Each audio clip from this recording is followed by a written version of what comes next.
Hey everybody, this is Mark.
Hey, anybody there?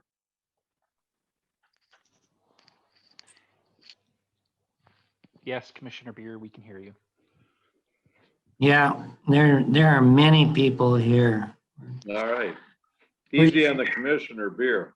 Well, that's right. And we want to know what you've been doing on that DMC committee.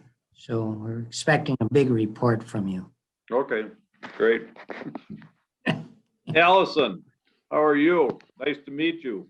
I'm doing well. Nice to meet you too. What you got there? Peanuts? No, and I'm the popcorn? county commissioner that they all swear about, so. Oh, well, Now I've you heard, can I put hear a names face with the guy. Mr. Bransford, how are you? Hanging in there. Are you learning the ropes? Well, there's a rope involved. No, yeah, it's funny because, you know, I think I went into this kind of having a decent idea, but the reality of it is a little different, right? So a little bumpy for us, but we're getting there. Yeah. Well, glad to have you. If you need any help, don't call me because I'll give you you can call me, but whatever I tell you to do the exact opposite and you'll stay safe. Yeah, no, I know that. That's the best advice I've ever heard. Wow. Come on, Mayor.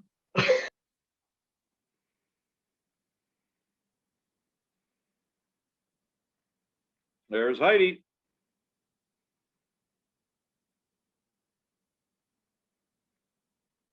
There's Nico.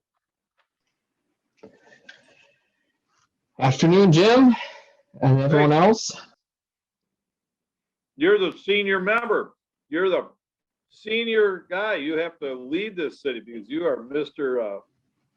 Know everything now. Yeah, that's right. Well, the mayor called me a young earlier, which I really appreciated. She said she talked long and hard about young and professional people just like me, and I said, "Thank you, Mayor." She even tweeted about it later. How I old think are I you, if called you don't mind me goofy, but asking? that's okay. Ah, goofy. How old am I? Yeah. 37. Jeez. How old? Yeah. I know. 37. Don't That's blink. in the rear view mirror, isn't it, Mr. Yeah. Campbell? Holy cow. What kind of a group beer? How did we get mixed up with this crowd? I don't know. We're the ancient troglodytes. No, you're a young kid compared to some of us. Good grief. Well, how was your lunch? You're still eating. Oh yeah, I'm eating Fast. cashews. I'm eating some cashews I got for Christmas. I'm finally finishing them Oh. off. People send me nuts because they think I am. Yep. There's Sheila. Sheila, I got to get rid of something here. Close that. Hello, everyone. Hey, Sheila, how are you? Happy New Year. Thank you, Jim. Happy New Year to you as well. It's good to have it be a new year now, right? Yeah. Oh, Yeah, no kidding. it Couldn't be seems much like, worse than the last one. seems like we've lived about 5 months already. Well, Yeah. it does. And it seems like the last year was quite a bit longer No. than normal. You know, Unbelievable. you try to think of something that happened and you think it was a long time ago and it was really only 4 months ago. But I it's, know. so good to see you. So nice to see people. Carmen and I just look at each other all day long. I feel sorry for Carmen. Yeah, well, you should be.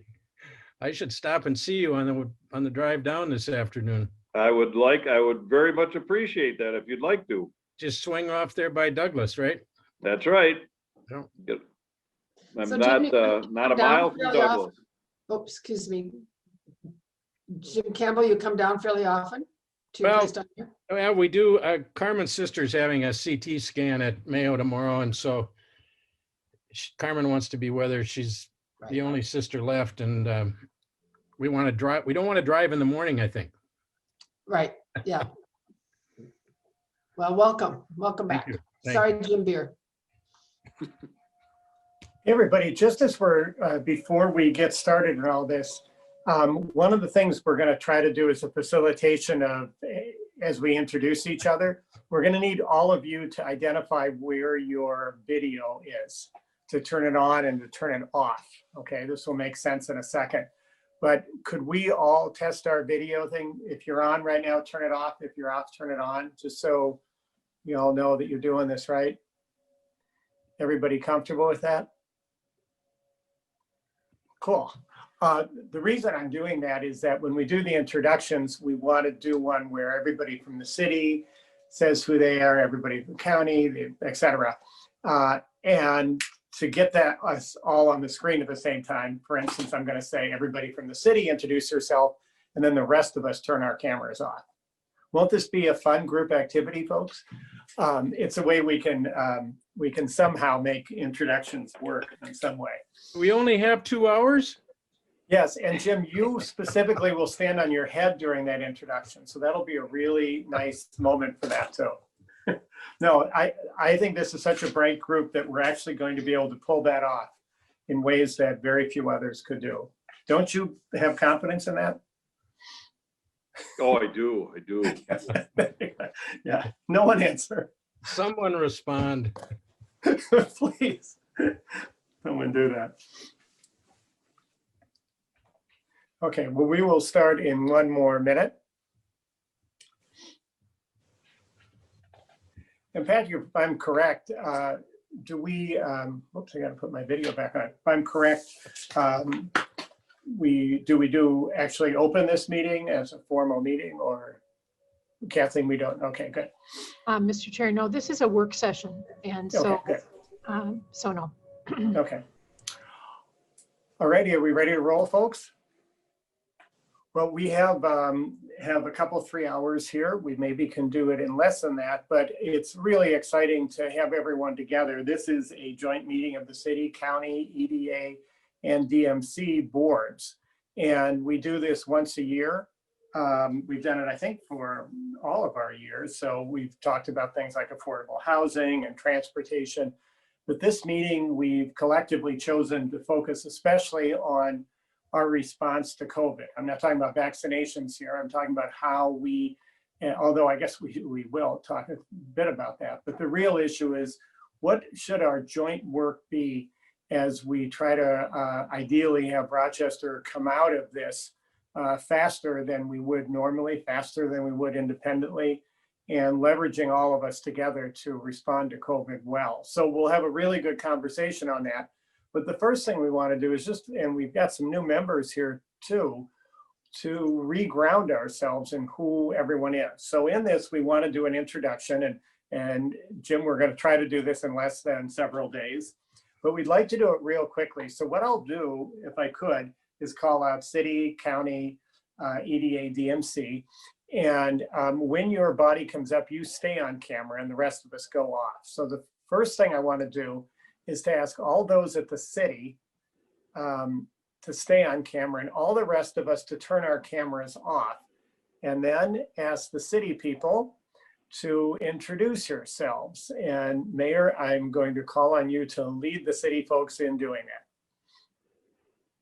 Well, certainly I'll just start off introducing myself, Kim Norton, Mayor of the City of Rochester. And as Ward 1, I'll go around the room here. Patrick Keene from City Ward 1. This is my 3rd year on council and my 3rd DMC extended meeting. Thanks for having us.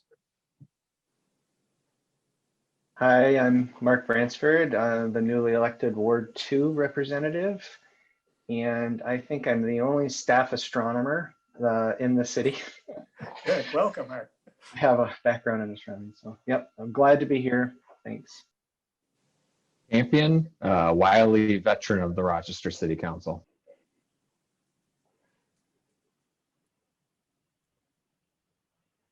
Hi, I'm Kelly Ray Kirkpatrick, newly elected to Ward 4. Okay. Okay, I don't know if, okay, I guess I'm Molly Dennis and I am Ward 6 and newly elected, came from education background and excited, so yay. Great to have you. Hi, everyone. Council President Brooke Carlson. Lovely to see all of you fresh off my first DMC board meeting.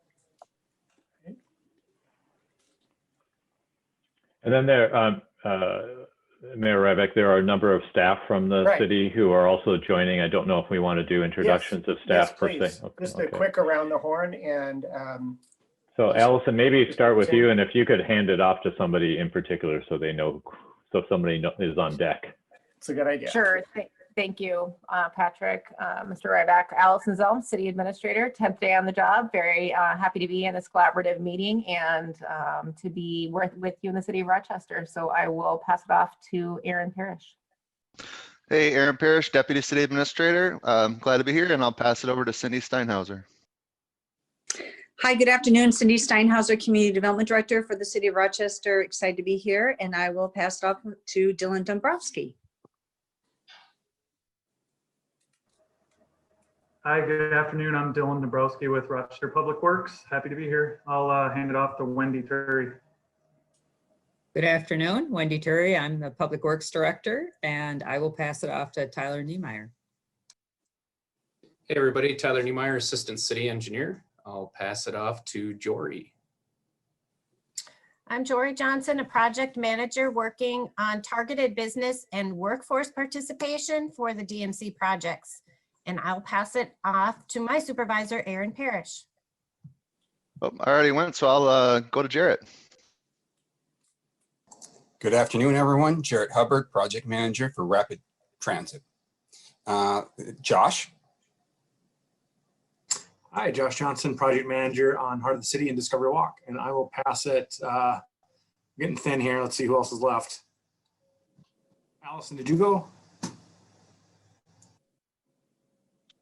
Anybody from the city that hasn't been introduced yet? Hi, this is Ia Shong. I'm with Public Works. Terrific. We got y'all at the city. Hi, Brent Svenby, City Administration Office. I think Dale Martin's on the phone also. Yep. I hear you, Dale. Dale is, but he's on his phone, so I can't even see who's next. So I hope I'm at the end of the list. Thank you. We have Terry and Nick Lemmer as well with us. Oh, okay. Terry and Nick.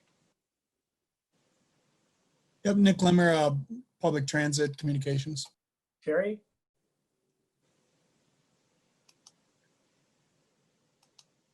Okay. Thank you, city people. Let's give them a hand. All of you go off. County people, please come forward.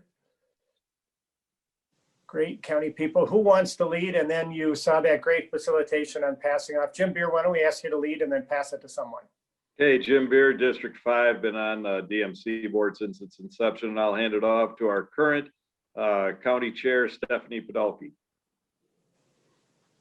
Thank you, Jim. This is Stephanie Podolsky. I've been on the county board for 10 years, and I will pass it off to Sheila Cascaden. Hi, Sheila Cascaden, County Board for District 6, and I've been on, this is my 9th year on the county board. Okay. And I'll pass it off to Mark Tyne. I am Mark Tyne, County Commissioner, District 7. This is my 5th year, and I'll pass it off to Greg Wright, I think is here. Yeah, Greg Wright, County Commissioner, District 3. My district, as part of Kirkpatrick's wards and part of Sean Palmer's wards. Thanks. You want to pass it to someone, please?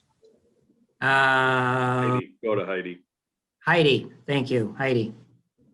Good afternoon. I'm Heidi Welsh, the administrator here at the county, and I'm going to pass it off to Pete Geeson. Hello, everyone. Pete Geeson, Deputy Administrator, and I will pass it off to Dave Dunn. Good afternoon, everyone. Dave Dunn, Housing Director. I'll pass it off to, let's see, I've got to go over here and see who from my colleagues. I'll go to Deb Miller. There. Good afternoon, Deb Miller. I'm Policy Analysis and Communications, and I'll pass to Ben Griffith.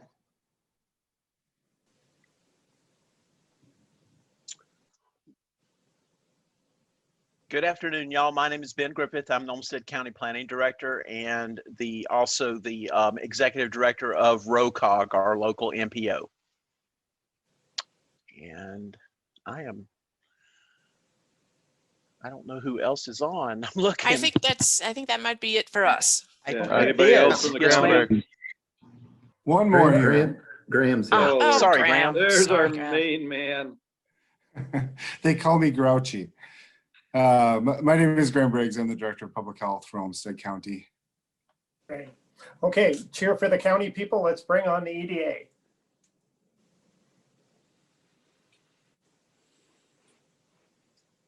Okay, Patrick, do you want to start it off? Sure. Patrick Sieb, Executive Director of DMC EDA.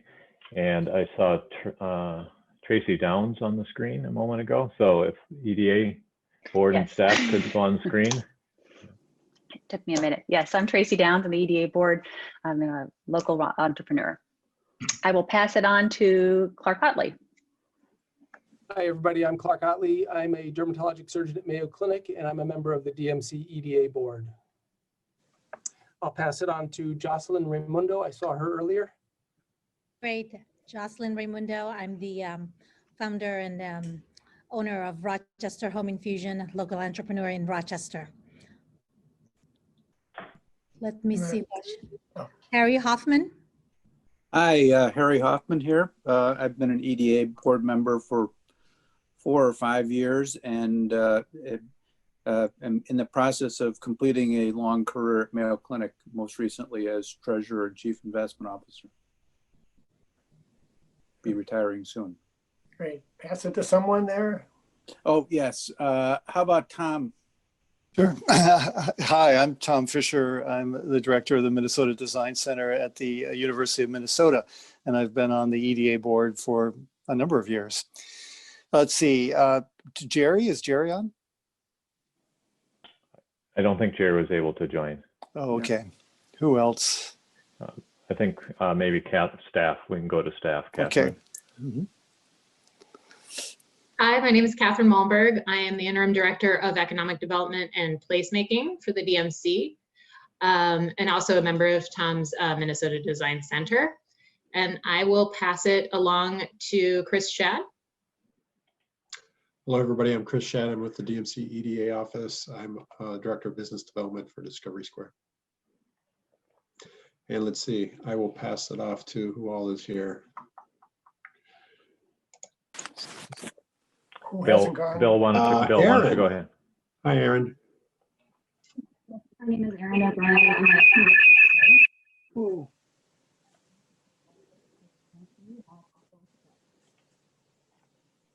Kevin, why don't you go ahead? Sounds like she's having technical. Sure. Kevin Bright, I'm the Energy and Sustainability Director for the DMC in the city of Rochester. Bill, how about you go next? Thanks, Kevin. Bill Von Bank, Director of Marketing Communications at EDA. Jamie Rothy. Hello, everyone. Good afternoon. Jamie Rothy. I help to oversee our community engagement strategy. I've been a part of the DMC initiative since it passed legislation, so I've been around for a while. It's great to see you all. Patrick, is Cody on? I think we can hand it off to the DMCC. Sounds great. Cheer for the EDA, go off camera, and now all of us on the DMC will turn our cameras on. So I'm RT Ryback, and I'm going to turn it over to Pam Wheelock. Hi, I'm Pam Wheelock. I'm a DMCC board member. Have been on for a short time and was on for a short time before that on the EDA board. And I'll turn it over to Jim Campbell. Hi, I'm Jim Campbell. I'm a retired banker. I was on the board since the beginning, asked to join it by Governor Dayton. My claim to fame is I was born at St. Mary's and I graduated from Byron High School a long time ago.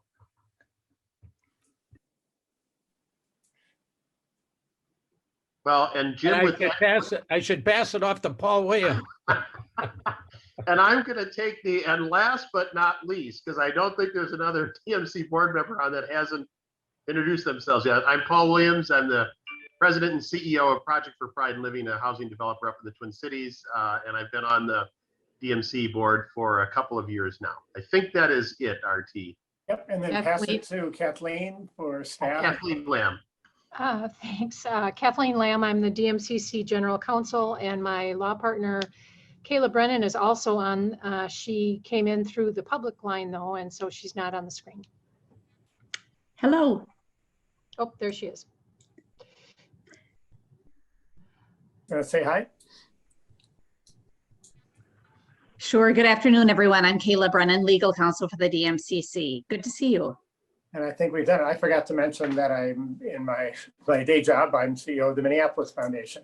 You guys, we pulled it off. Everybody, please turn your cameras on. And I know that was a little cumbersome, but pretty impressive. And I do think it's important to just kind of look at all these faces and recognize that as tough as COVID is, we are tougher and smarter. And let's turn to how we're going to put all of this brain power to work to do the very best we can to come roaring back from a setback that's not going to set us back too far. So why don't we begin, and we'll do a couple things, ask somebody from each of the entities to step forward, give us about 5-7 minutes max about what your strategies are. Then we'll do a facilitation where we'll give you a chance to vote on one thing you'd like to hear a little bit more from them on. And then we'll ask them to address that one issue. So why don't we turn it over to Heidi Welch, who's the county administrator. Heidi? Well, thank you. Good afternoon, everyone, and thanks for the opportunity to share a little update here from Olmsted County. I've been asked to give remarks about where the county's at now with regard to COVID-19. But before we get too far into that, I want to talk about just a little bit about where we've been. In a moment, we're going to have Graham Briggs, our Olmsted County Director of Public Health, address more of the current efforts, specifically as it relates to local vaccine distribution. But let me go into a little bit of where we've been over the last year. So for the past 10 months, not surprisingly, the response to the pandemic has been and remains Olmsted County's top priority. While it's been a very difficult year, we all know that, one silver lining of COVID has been the strengthening of our partnerships and collaborations with all of you and other organizations. As a relative newcomer to Rochester, I still marvel at the fact that our community has access to the amazing medical resources of Mayo Clinic. I think sometimes you really have to be an outsider to really appreciate the difference between Mayo and other types of care available even in other parts of Minnesota. And the reason I say that, the reason it's important to recognize is because we have achieved one of the lowest COVID death rates in the country and probably in the world because of Mayo, and certainly because in part of the collaborative work between and among Mayo, Olmsted County, OMC, all the school districts, the city of Rochester and other cities in the county, and so many other partners. We've been through COVID together from the beginning, from the collaborative community testing site at Graham Park, to the contact tracing work we've done all year, the education efforts we've worked on together, and the current efforts on vaccine rollout, which really couldn't be done without that partnership. But it's not just been our employees in public health that have dedicated a significant amount of time this past 10 months to COVID.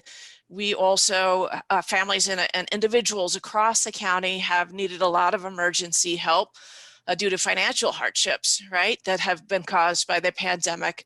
County employees have been there to respond to that call along with city partners and others. So to help those who experienced food insecurity during the pandemic, the county partnered with Channel One, and we delivered 1,500 food boxes to people in need, partnered with RPS, that's the school district, to deliver food boxes from Graham Park. There's also been a lot of efforts through partnership with the city, and perhaps they'll speak about that a bit too. In 2020, the county distributed about $2.6 million in emergency aid, mostly for housing and utilities, to families and individuals. So that is just as a way of comparing, in a normal year, we would distribute about 300,000. So it was a huge amount, big lift, and a huge amount that we were able to get out to families and individuals. Our housing department partnered really closely with the city to provide additional support to homeless individuals during COVID. And we've also been working with landlords on thinking through what's going to happen at the end of the eviction moratorium, and to try to keep as many people housed in our county as possible. We've also been very involved with distributing emergency aid to small businesses and nonprofits in our area. The county with our partners at Ready and which is Rochester Area Economic Development, Inc., and then also with Rochester Area Foundation.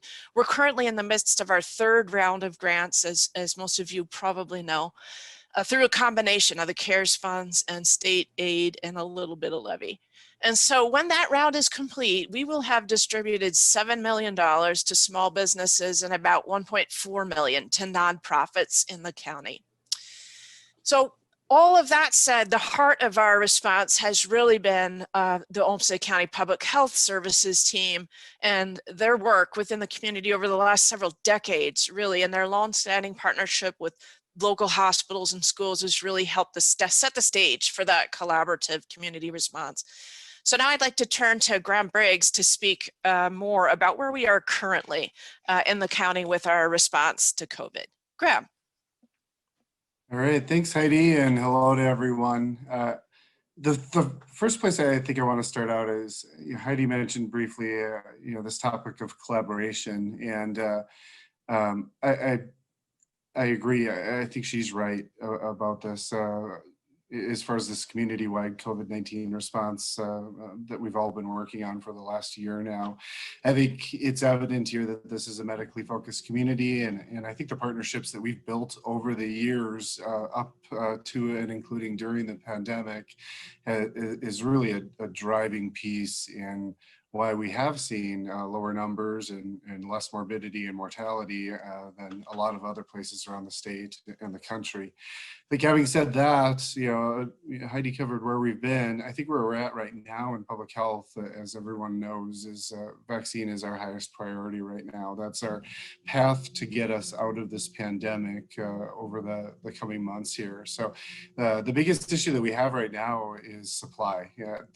We have a good problem in one sense here that while we think that there's hesitant population community, the demand is so high right now that that's the biggest issue that we're dealing with, is how to communicate with the public about a very limited supply of vaccine doses that are going to priority groups, and how to coordinate all of that information together has been the biggest challenge. So right now we're on the verge of wrapping up the last of the outside of inpatient setting healthcare workers, so dentists, chiropractors, group home staff and residents, and hope to wrap that up in the next week or so, and then start moving more officially into this, so what we call the 1B population. Our governor has prioritized 65 and older, along with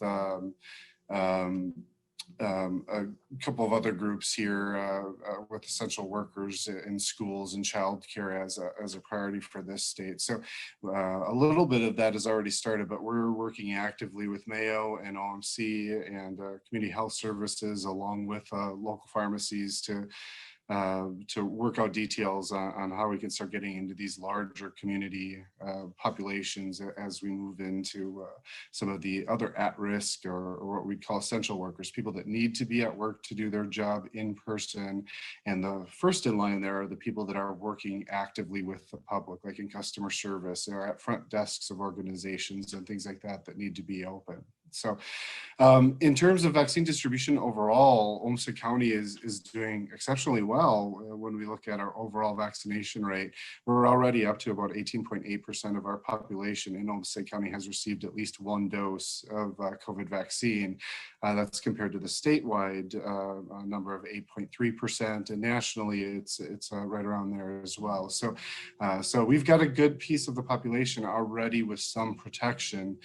Some of that is related to the proportion of healthcare staff that we have here and being allocated some vaccine for that, and another testament to the partnership that we've got, the coordination that's going on, and the ability with this community to vaccinate people quickly. There's a lot of talk right now about getting vaccine into arms quickly, and I know between the health department, OMC, and Mayo, we're generally getting those doses into people's arms within about 48 hours after we receive them. So, so good news there. We still have a way to go, but it's pretty remarkable to think we've got 1 in 5 already with a dose of vaccine. We're working on our website. That's the second topic in addition to vaccine that I really wanted to bring up to this group. We've been trying to, at the health department, become a hub for information because it's changing so quickly. It's a very complicated message, and the biggest challenge here is trying to tell people who's next in line and where should they go. So that's constantly changing and being updated. Our PAC group under Deb Miller has been crucial in getting that up and running and keeping that evolving, sometimes on day-to-day basis here. So the state has also got a dashboard through MDH up on vaccine information specific that's well put together and is up to date to the day on percentages of people vaccinated down to the county level with age breakdowns and things like that too. So the third thing I wanted to talk about today is, Heidi mentioned this a little bit too, throughout the pandemic, we've really, it doesn't get as much attention as the contact tracing and all that sort of stuff that we do, but a really critical part of what we've been doing is doing education and outreach so that we're getting to populations of color in the community or those that might have more difficulty accessing testing or don't speak English as a first language. Really trying to work in those communities, first to educate on what COVID is, why mask wearing is important, and now we're really leveraging that too, along with our partners to go back out into those communities and talk about vaccine and start trying to understand how we can get vaccine most easily available, address hesitancy issues now so that when we've got vaccine, people are ready to take it. And working very hard right now, I think, on that education and outreach piece. Finally, I really just want to recognize it's about this community too. You know, we can work very hard in the health department to contact trace and to manage cases and figure out who's at risk and do education and outreach. But the low rates of disease that we've had here, the community is a big part of that. People wearing masks and following recommendations and staying up to date on what's going on with this is a huge part of controlling transmission in the community. And while no place is perfect, we have had really amazing support, I think, overall in this community to follow recommendations and everybody do their part in trying to limit the strain on the system that we've seen across the nation with this. I think we still need to encourage people that while we're vaccinating this community up, we need to stay vigilant though with the stuff that we're all really sick of that we've been doing for the last year with social distancing and wearing masks, knowing that the Super Bowl is this weekend. You know, all these sorts of things are still critical, particularly with some of these emerging variants that are starting to pop up, to make sure that we keep our transmission low in this community while we get ourselves vaccinated and eventually over the next few months here, really walk our way out of this pandemic. And with that, I can turn it over to whoever's next. Thank you for that. By the way, just to highlight that number, did I hear that right? That the state vaccination rate is 8% and Olmsted is at 18%? Yep. Wow. Yep. Great. Okay, so, Mr. Chair, so yeah, I'm sorry, go ahead. No, I was just going to say, normally in a meeting, we would then open the floor and chaotically try to look around the table and see who raises their hand. What we're going to do now, if I understand it right, Patrick, is that on the screen will come something that will say 3 issues. We want you to pick one, and then the one that has the most, we'll ask them to drill down a little bit more on that. Am I doing that right? That's right. That's okay. Right. Survey should come on the screen momentarily. Cue to Cody. And thanks for the cue. I'm having some technical issues on my end. Okay. Created a poll, but can't share it. Okay. Well, what we could do would be, if that's going to take a bit, why don't we move to the next one and then we could poll both of those at the same time. How's that grab you? Yep. Okay. So let's move to the city people. We're now going to be able to turn it over to Allison Zelms right away in your first meetings of both of these groups. We're going to ask you to give an update on where the city's at. Ideally, keep it in the 5 to 7 minute range, and then our polling will definitely be ready by then, and we'll find out from that. Okay. So do I see you here on the screen? Yep, I'm here. I'm hoping that we're going to share Oh, screen, but if not, I can get started. Yep. So Why don't we just I move want to ahead? start. I would want to start off by thanking the city team for their help putting this together. Obviously, it's day 10. However, as someone that's been working in local government in Southern Minnesota, I've been experiencing this for almost a year now in different capacities. So I think it's really important to point out the efforts that the city has undertaken, and those really started in 2020 when the city council, prior and current, as well as the team came together to begin making cuts to the existing year budget for the city of Rochester in order to be able to weather some of the financial concerns we knew were coming and make space for our ability to address what the needs were of the community, both the business community and the residential community throughout the pandemic. That also led very quickly into a 2021 discussion of the budget that reflects no tax levy increase, which is rare across the state of Minnesota. I believe the average was about 4.5% increase, and the city of Rochester was actually able to keep a levy increase that was flat from the prior year. No parking ramp or transit rate increases, and that was overall about over $100 million reduction to the 2021 current budget from 2020. That also helped to stabilize and make sure that we really focus on our credit rating. We are one of few cities in Minnesota and across the country that are able to maintain a AAA bond rating, which will help us weather the storm and come back in the future, making sure that we have the ability to continue our financial excellence and make sure that we can take advantage of the bond market in order to continue to build and continue to be committed to being strong fiscal stewards of the community. That also involved liquor license relief for 2021 in order to try to make some of those businesses whole, recognizing that the hospitality industry has seen some pretty significant impacts over this last year. So moving on, we also were able to focus on addressing the airport. Obviously, our partnership with the Mayo Airport Company is very critical there in bringing tourism to Rochester and being able to treat people at the world-class hospital that we have here with Destination Medical. Our commercial passengers were down significantly, as well as our airport operations, although some general aviation really helped that, as well as some cargo transport.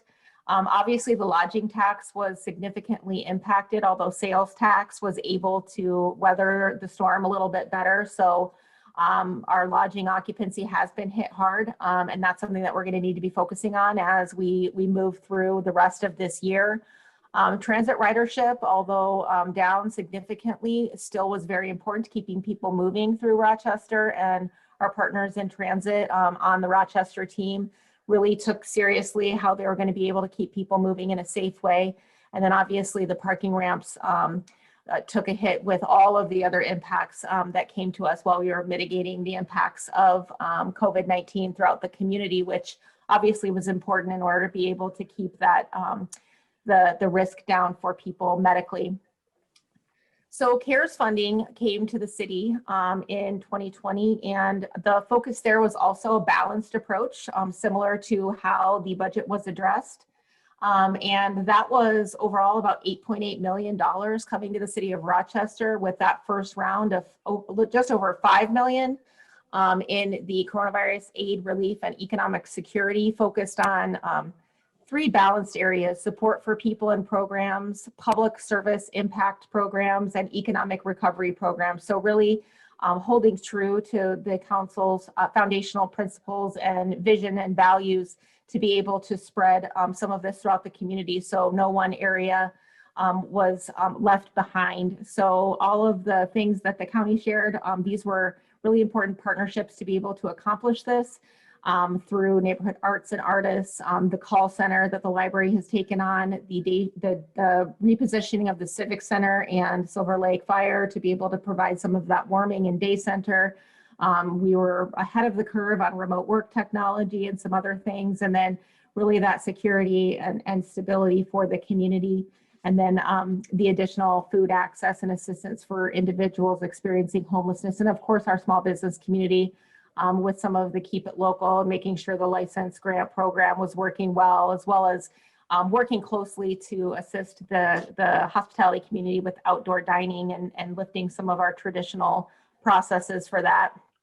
And I think it's really important to note all of the partnerships that came into play with that mitigation effort that kept the rates low for contraction and of COVID-19 in the area. The Rochester Ready program with all of the partners across the great city of Rochester and Olmsted County with the city, DMC, Diversity Council, RDA, Olmsted County, Mayo Clinic, Ready, and Rochester Area Chamber of Commerce, if you'd move forward, has been really important in order to be able to keep that message in front of the community to help them be key partners and players and keeping mitigation at the forefront and really keeping both the mitigation at the forefront of the disease, but also making sure that we were really focused on assuring that we were as much as possible strong and ready to keep moving outside of the pandemic as we start to see relief with the vaccines and start to see the ability for some of our economy to replenish and flourish and continue to build into the future. And I was really glad to see in the state of the city that Mayor Norton pulled together all of those partners. If you were able to watch that, I would really recommend that you take a look. As the city is moving forward, I've seen a lot of this at play, and we are hearing it today already that there's a desire to continue those partnerships and collaboration that we, of necessity, we're building strongly in order to overcome something that most of us likely never expected to take place, a pandemic, really, reaching deep into our country, right down into every city, including Rochester. So that economic recovery, assisting the community, diversity, equity, and inclusion, increasing available resources, and creating and enhancing collaboration did come together for all of those groups in that state of the city. And that was really nice to see. And I think it's important also to touch on the city council. We have a wonderful new council coming together with Mayor Norton, Council President Carlson, now a new administrator, and the city team. And they've started some work to continue to build off of those foundational principles of compassion, environmental stewardship, fiscal responsibility and sustainability, public safety and social equity, and all of those things we've heard and have been elevated, but they've begun their work, if you move forward a few, on their council study session on January 25th to talk about how they intend to work together with relationships really being the center of that, understanding that change. Allison, why don't we just let our slide advancer catch up, because I think you have some important graphics and I want to keep pace with that. So I think one more slide. Yep. There we go. I thought they'd catch up. I know you were keeping my 5 minutes. Okay. You're doing a great job. Thank you. They really began working on their relationships and how they'll move forward. The importance of that understanding that change does have a ripple effect. That all of the things that we've been moving forward with, while they're very important, it's important to kind of take that step back and understand where are we now as a community? What does that mean with the new city council majority, with all of their voices being heard, the things that they bring, their values and what they bring to the representation, advocacy, stewardship, and consistency of their work. And what they need in order to do the hard work together to continue advancing on those important policy items for the city to incorporate compassion, social justice, public safety, and that fiscal responsibility, recognizing the unique time that we're in. And so if you'd advance again, the other thing that they really focused in on the second part of their discussion was the importance of the greater good for the team, how they're going to need to get community engagement and really understand what their priorities mean and how they can incorporate what the individuals, groups, businesses, partners need from them in order to be able to advance their work and have both healthy disagreements for these big items and big policy issues that they're trying to move forward, but have that grounded in respect and in always putting their relationships first, their relationships with each other, but also their relationships with partners that are represented here today on this collaborative meeting and individuals across the community. And through all of this, I think it's really important to point out that on the next slide, we were able to, as a city, really, despite some of those budget challenges and our ability and needs to focus on the community, incorporate the important work of diversity, equity, and inclusion. And you've probably heard the announcement, but I'm excited to announce it again every time I have the chance, that our new diversity, equity, and inclusion director, who is a key member of our leadership team, is starting on February 25th. Chow Motella, and she is just such a joy. She's going to be working very closely with our team and helping us continue to interweave and advance our work on intercultural work, the work that we're doing, and starting with the National League of Cities on race, equity, and leadership, and then understanding what we have found with the impacts through our survey work with the Diversity Council, so that we can incorporate those into future goals, both with the work of our collaborative partners and the things that we're doing with the Mike Knight Foundation and the Mayor's Institute on job creation and economic opportunity. So despite all those challenges, we really have been able to prioritize our foundational principles, been able to come together.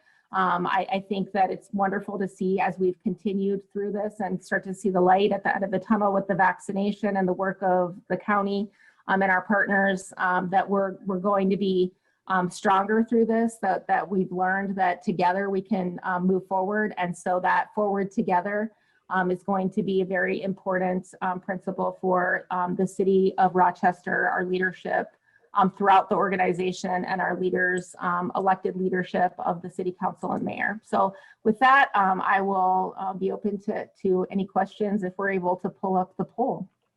Cool. So what we'll do now is we'll try to do polls on both the city and the county. I'm going to ask Patrick to do his presentation before we bring you guys back.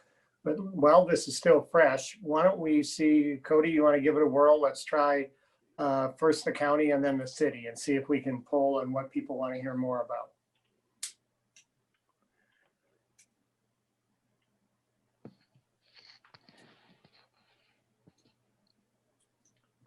Allison, if you can hear me, are you able to pull up the poll?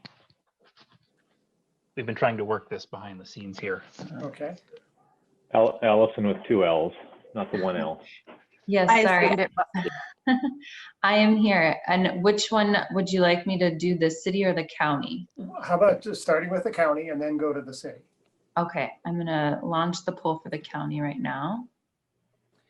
And I'll note for everyone who's listening that we'd like just the members of the boards and city council to be the ones to respond, just so we can get the cleanest view of how we'd like to prioritize this discussion. So no members of the public should be responding to the poll. How are we doing, folks? Can you guys tell how many have responded? Yep, we're about almost 30%. Okay. It's probably reading, yeah, it's probably reading percentage of the entire audience. Oh, so. okay. Okay. All right, let's give it one more minute. Okay. Okay. So I'm going to end. We can see the result if you can. Should we move on to the city?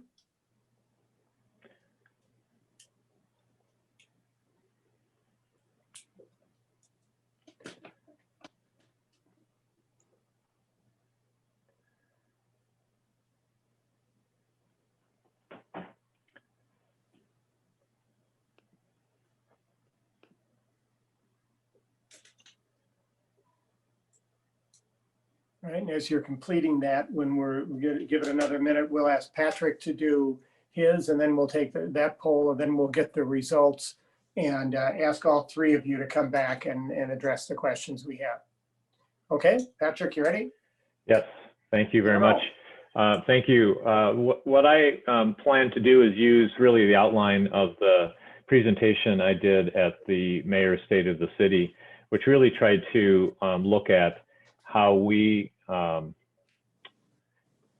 I'm just trying to control my screen here as well.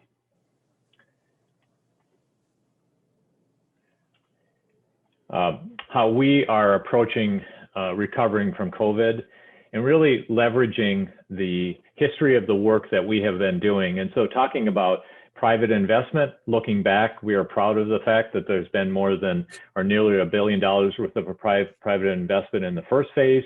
As we look forward, we're looking toward ensuring that local businesses have opportunities to participate in Rochester's growth. So that's the pivot we see around private investment. Around equitable economic development, we had ambitious goals around targeted businesses and workforce participation. Now, as we look forward, we're looking toward a more just and equitable approach in all economic development decisions, and you heard some conversation about that this morning.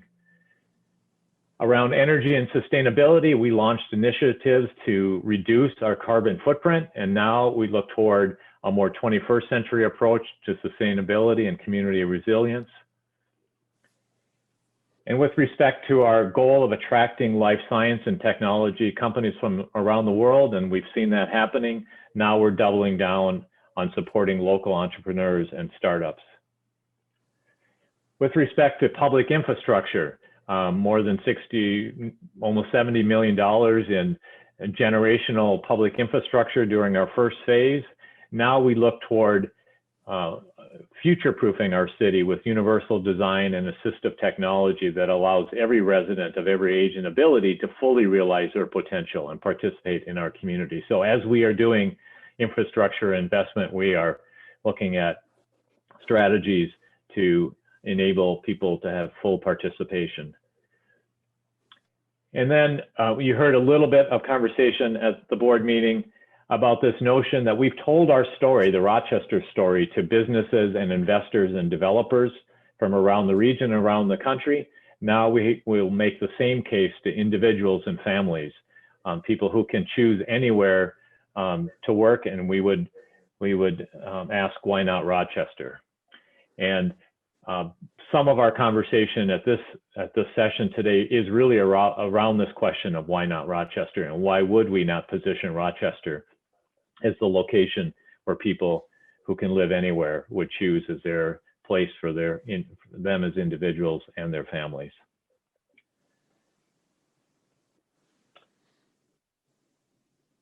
So that's my abbreviated presentation. Okay, so why don't we now poll on that and then ask all three of you to come back. So can we do a poll on the city? All right. So this is the poll on my presentation. Yes. I'm sorry, I meant to say DMC, sorry. Mm-hmm. Yep.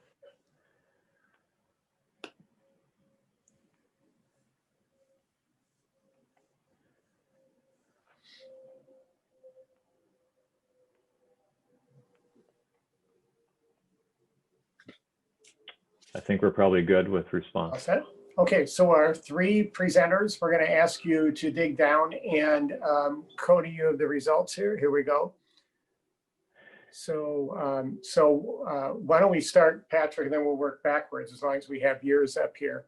So Great. Looking at these results, equitable economic development is the area we most want to hear a little more on. So why don't you give us a minute or two on that? Yeah, just simply really to say that all of us, I think, have been looking at the prosperity growth of Rochester and really trying to understand, how do we ensure that all boats rise in a rising tide? How do we make sure that we are intentional about our decisions that ensure people who have otherwise been left behind or more marginalized can fully participate? And we know that our strategies around workforce development, rather around women and minority-owned businesses being able to participate as contractors or service providers, has really been a step in the right direction, but it's not the entire work that we should be doing. How do we ensure that people have opportunity for home ownership? How do we ensure that people can participate in the community decision-making?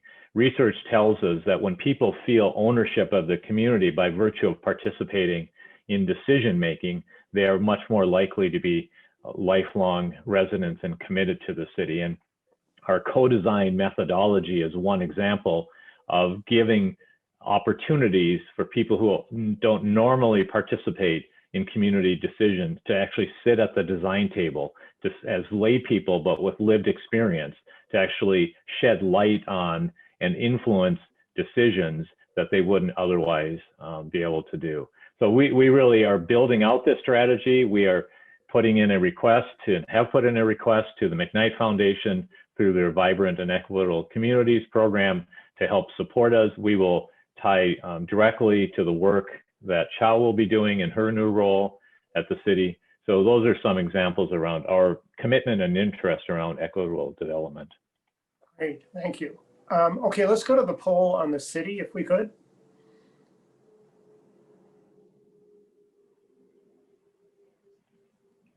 Okay, so we want to know more about city council priorities. We do have the council president with us too. I wonder if that might be a good spot to ask our new council president to comment on that. I think that would be great. Sorry to put you on the spot there, but are you comfortable with that? Yes, well, we, as Allison said, we're actually really just in the moment of exploring what our overall priorities are. So we had a great initial discussion, and in the next 2 months, I think we'll be going through some strategic planning to make sure we are in agreement as a council about how we best support our community right now and make decisions, knowing that the years ahead might be difficult as well, that the impacts of COVID go well beyond where we are at right now in this moment. So I know we've talked a lot about affordable housing and sort of pieces around making sure people can live and work here in this community. But other than that, I think we have really important discussions ahead that intersect with DMC and otherwise touch the broader community. So I don't know if Mayor Norton or my council colleagues want to, or Allison want to weigh in, but I think it's an open invitation. Do you guys want If I may just share as the newest, I think. Well, one observation that I would have is that one thing I found very inspiring is that there definitely is a strong desire for the city council and mayor to work together closely, to always be looking at that forward together, to understand where the partnerships are, where the city council influences, where the city council and mayor lead, where the city council and mayor maybe are supportive of something else, and to optimize and really look at it in a broader viewpoint than just, the city council and the city of Rochester, but to be looking at that from a collaborative approach, understanding the space that they work in, and understanding how that could be elevated by others. So that was something that I took away from the initial conversation that I think is very promising. Good. Mayor, any thoughts? Council members? Going once? Fine. Okay, good. Going twice, cool. Okay, could you please put up the county one?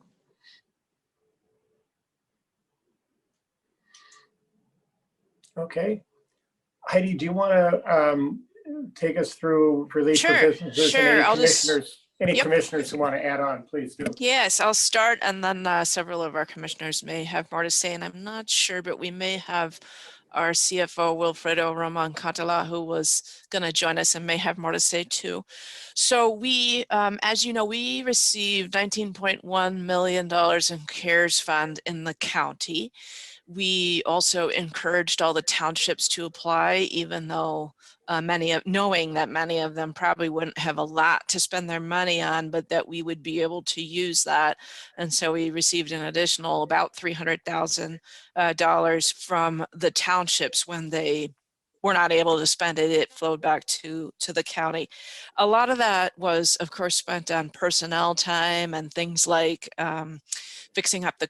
making sure that the courts have the facility they need for the pandemic and so forth. But as I noted in my slides, it'll be, including that money and now the state's fund, it'll be $7 million that we've distributed to small businesses. We used Ruddy as the administrator for that. We worked pretty hard on a series of what are the criteria for that, and we focused very much on small businesses, They changed a little bit over time, but in terms of getting a little bit looser over time with our second and third round. But we were looking at their revenue, the change in their revenue and the change in their profit. And then we have also sent another stream of funding to the nonprofits. As you all know, that community is really important here as well. And so it'll be about 1.7 million that will have been distributed to the nonprofits, again, based on what has a change in their revenue or profits been because of, that's really due to the pandemic. So, and I guess I could just add our latest round here, the latest data I have is that we had 364 small businesses apply.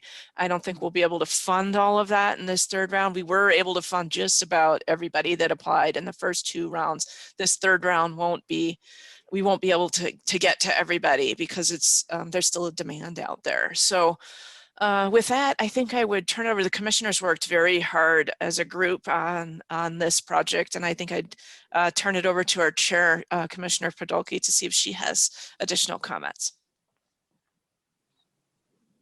There, hi. We did work as a group to set the priorities for I think the first time we worked on profits, and the second round we set the priorities with revenue, and we tried to be as inclusive as we could and make the application simple for people. And I think Reddy did a fine job with setting up that application. I didn't hear any complaints from businesses. I don't know if any other commissioners did. That the application process was clear, the requirements were clear, and I hope we were able to save a lot of our niche businesses here, because that's what makes our city so charming. I'm sorry about the phone. That's what makes our city charming, our smaller businesses. So that's what I have to offer. That's great. Any commissioners with a quick comment? Terrific. Okay, so what we want to do now is, thanks all of you, really helpful to get all this on board. Now we want to put this in the context of work we're doing together. We're going to bring in Aaron Longa from HRNA, which did COVID-related work with the Destination Medical Center. Patrick, I wonder if you could set this up just so we give people a sense of what the overall part of this work was. Thank you. So we're going to turn to Aaron Lonoff with HRNA, a economic development and analysis firm that we've retained here. It's been they've been used in southeastern Minnesota, in the Twin Cities, and around the country, and including work most recently with our 5-year update. Many of you have seen the webinar that we hosted, where they provided a detailed report of their work.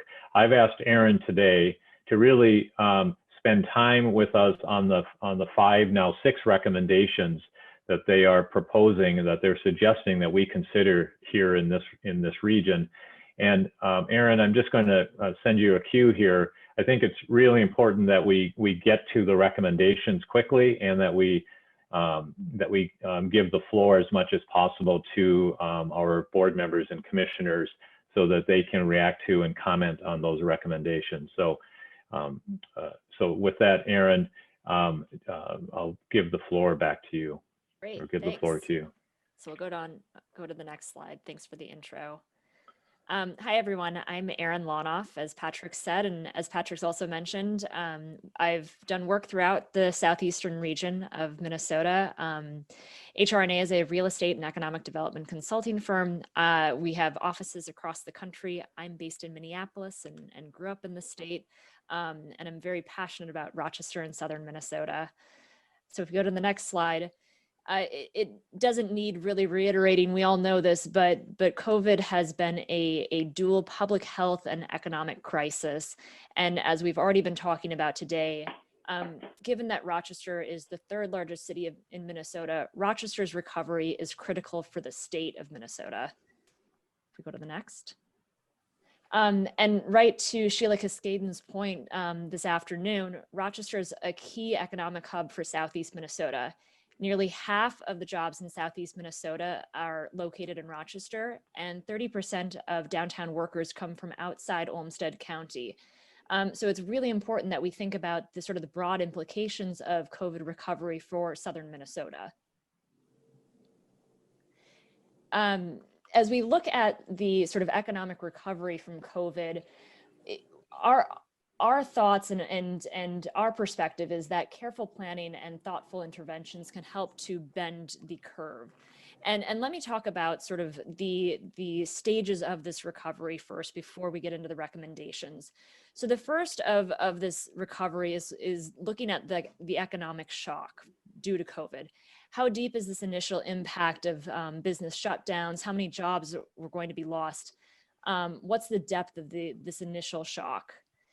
Second is what is the rate of the recovery, and what are the key milestones for recovery to occur? When will businesses be able to reopen again? And then as we look out into the future, what's the new normal as we look at recovery? What percentage of jobs will be physically located in downtown Rochester after stabilization?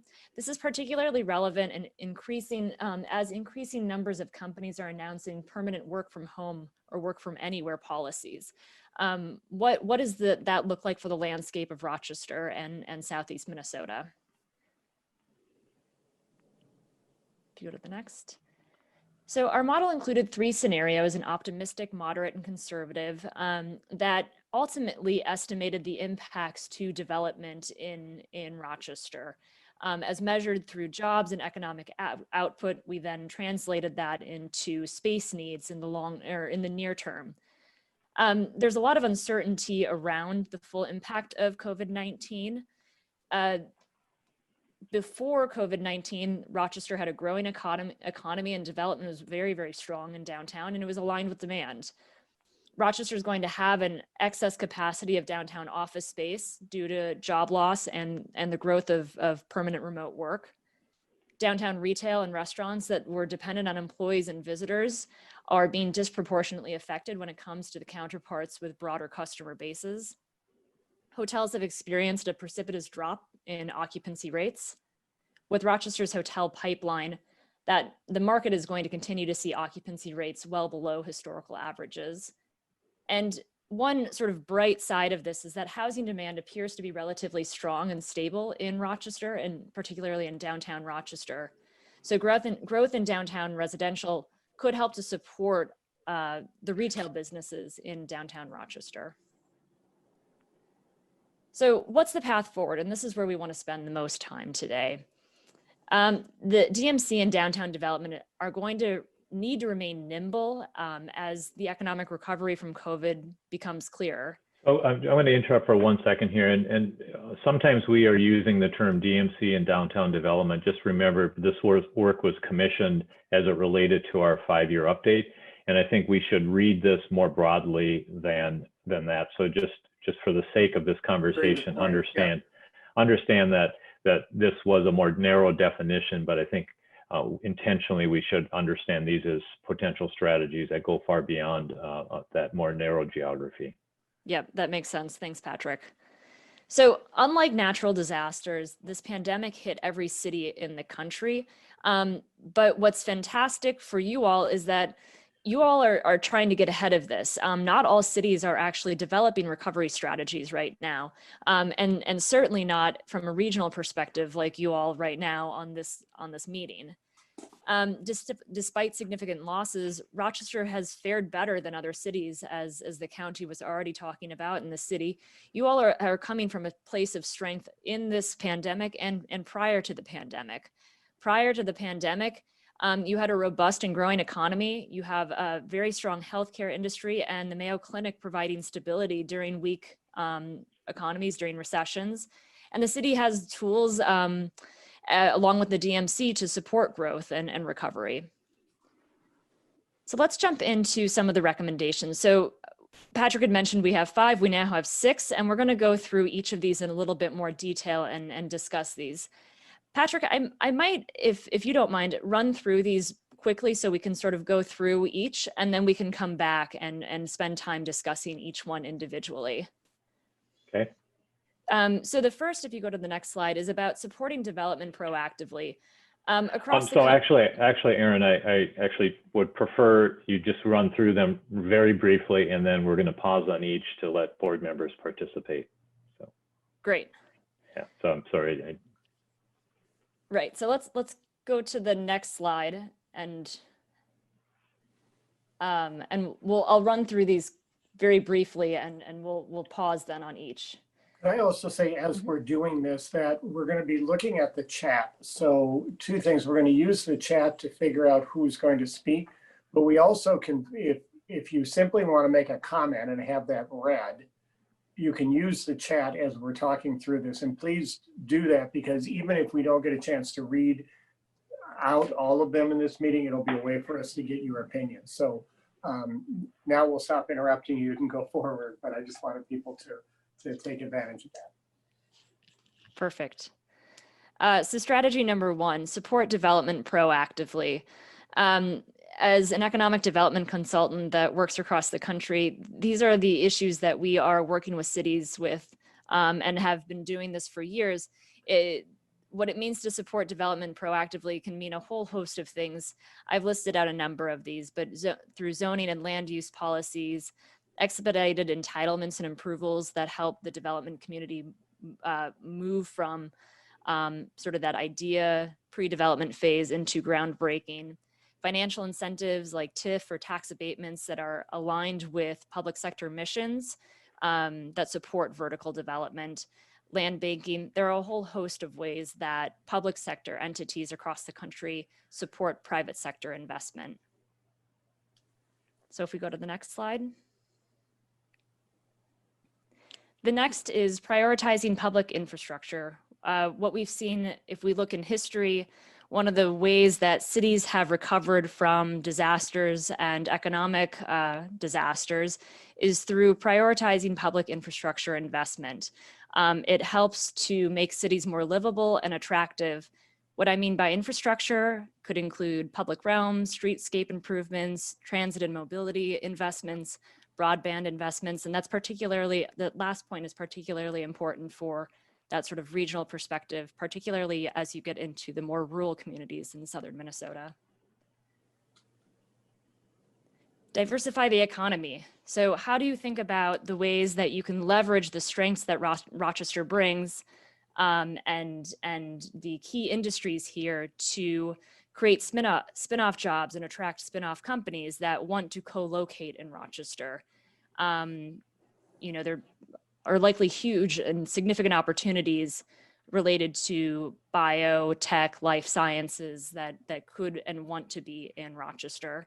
And there may be other assets that you all can leverage to diversify the economy, such as your airport. Not all regions have airports for cities of this size.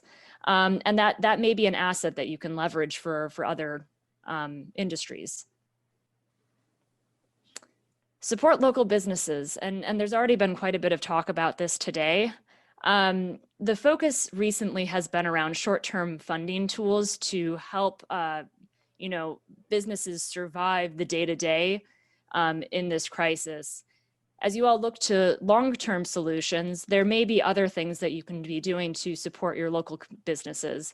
We've been seeing restaurants that are located on wide sidewalks adjacent to parking lots or public spaces. They've adapted to outdoor eating in this pandemic, but they've been constrained because of the winter months in many locations. Longer term strategies may consider diversifying the customer base to grow demand. So if you don't have as many office employees in downtown Rochester, for example, could you be leaning into the market demand for more housing and specifically then tapping into that growth in residents to support retail businesses? Other strategies could include business support services like technical assistance for tech adoption, marketing, grants for facade or capital improvements. And then are there also other ways to grow the retail cluster in downtown to make it a vibrant destination that people want to go when it's safe to shop again in person?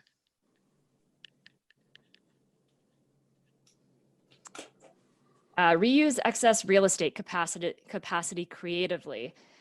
We saw this during the last recession, and I'm assuming we're going to be seeing this more and more as recovery continues over the next few months and years.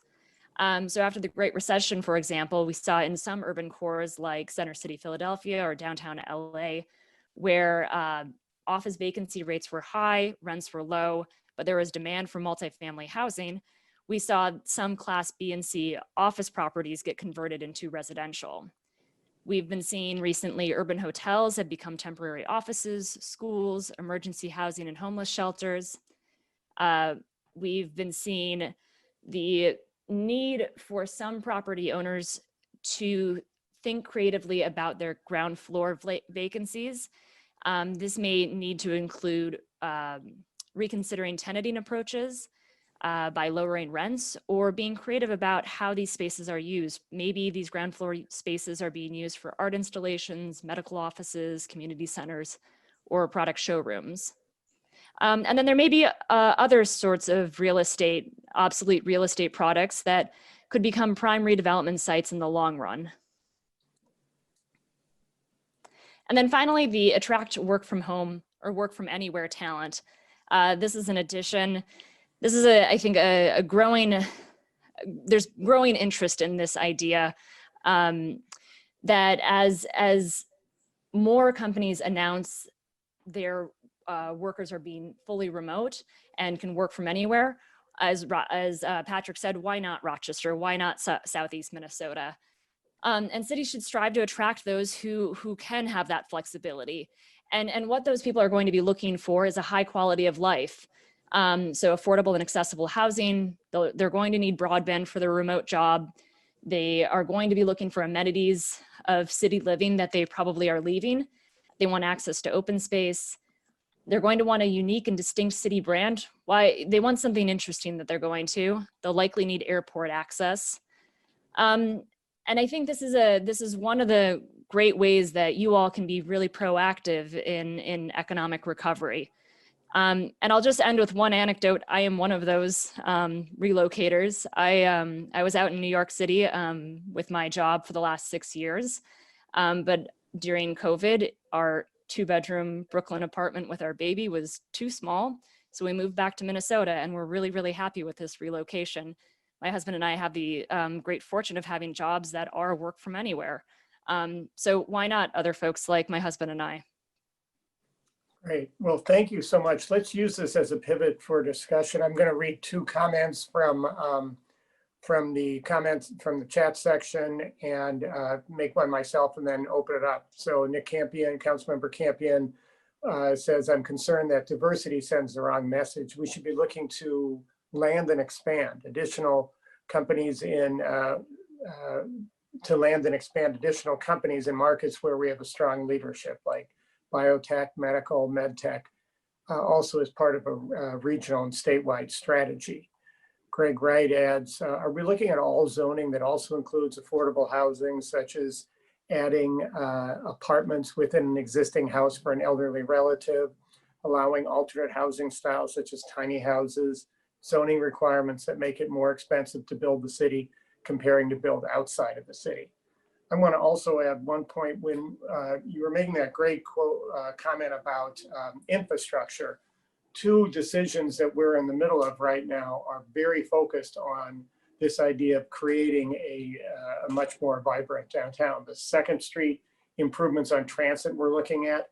Mayor Norton, who had to just sign off, but she said today, and I strongly agree, we are not building a park and ride on 2nd Street. We intend to build a transit village, and we cannot have a big idea, which is to be able to have housing and transportation connected together, to dissipate into a parking ramp with a bus pulling up to it. So that's one that we're really focused on. The second is Discovery Walk, where we are attempting to really make that link between central downtown and the clinic all the way over to Soldiers Field. But one that I think we've not executed yet, and collectively I want us to do what we can to put back on the agenda, is the waterfront. Phenomenal opportunity, and especially if we have this opportunity to attract more residential and a need to do that to supplement a lower potential office population. Those are three infrastructure improvements, two that we're doing a great job on, and one, the water, that I just think we have to step on the gas on. So those are three openings for the conversation. Other points people want to raise about this? Do you want to put in the chat if you want to talk, just so I can't see all your hands at once here. We also have a comment from Kelly Ray Kilpatrick. The updated UDC will provide significant sustainability options. And I'm glad to see the micro housing units that may be provided through hotel initiatives. Really a good point. Other thoughts?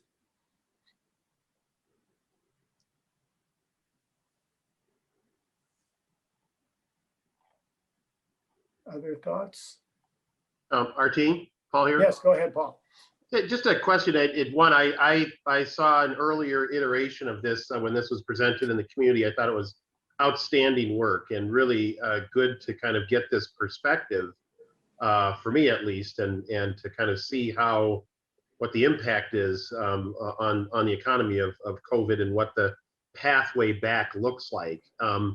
Obviously, as someone who has been particularly interested in the housing issues, doesn't surprise me that the housing demand remains very strong. I'm just wondering if we have any additional nuance of what kind of housing is most in demand, and any breakdowns or any additional. And I think there was a market study going on recently as well, wasn't there? And has that told us much? Again, I know affordable is part of that equation, but I'm just curious if we've learned anything about that.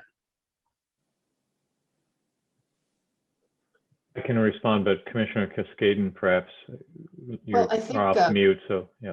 I think Dave Dunn is on the call, and I think as our housing director, he should respond to what the Maxfield study showed, and Councilmember Keene is on the call as well. And we've been looking at those results, and it really does give us direction, Paul, on what our biggest gaps are.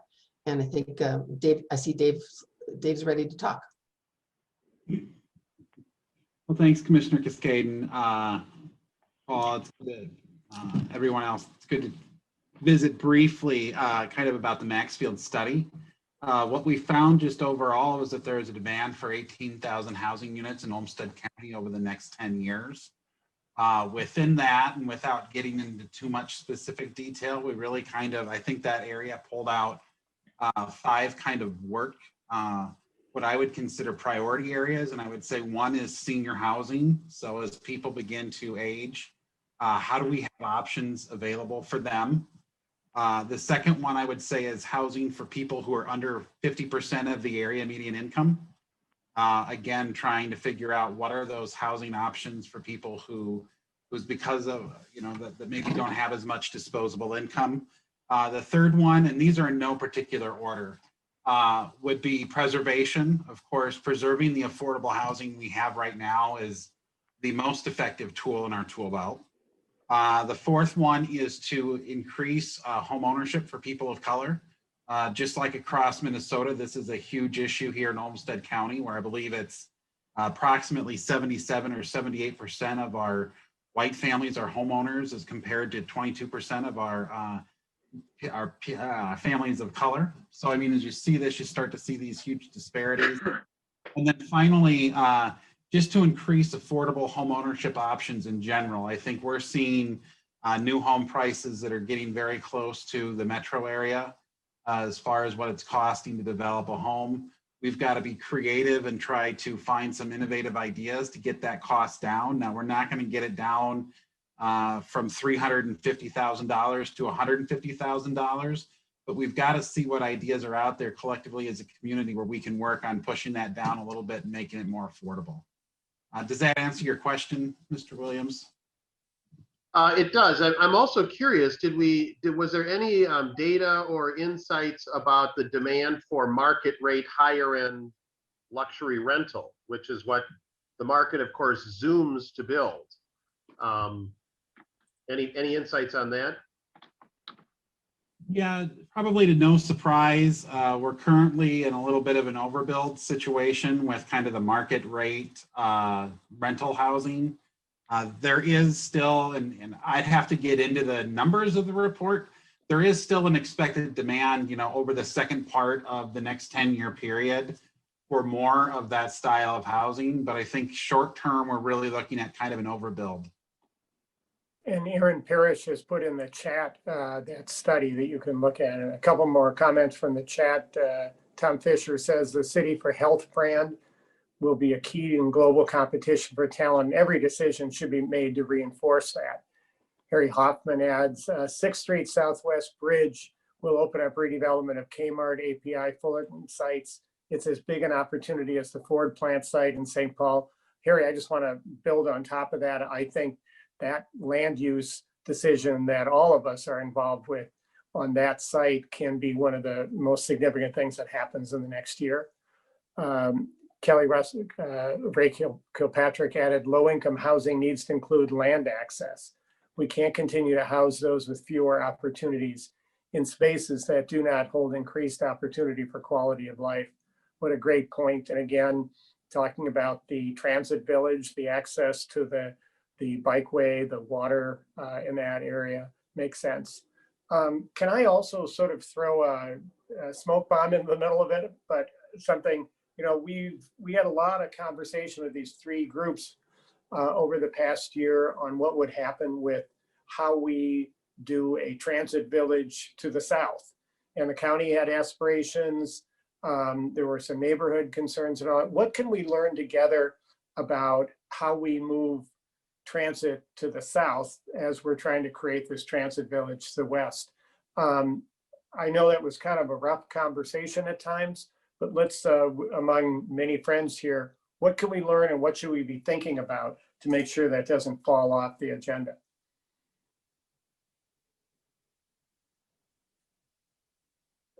May I speak to that?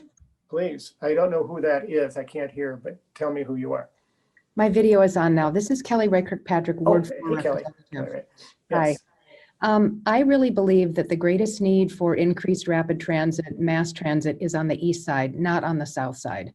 The DMC did two wonderful presentations last week, and in one of their pullout slides, you can clearly see a blue line and orange line in their graphic cubes really shows a high demand and high usage of transportation going on.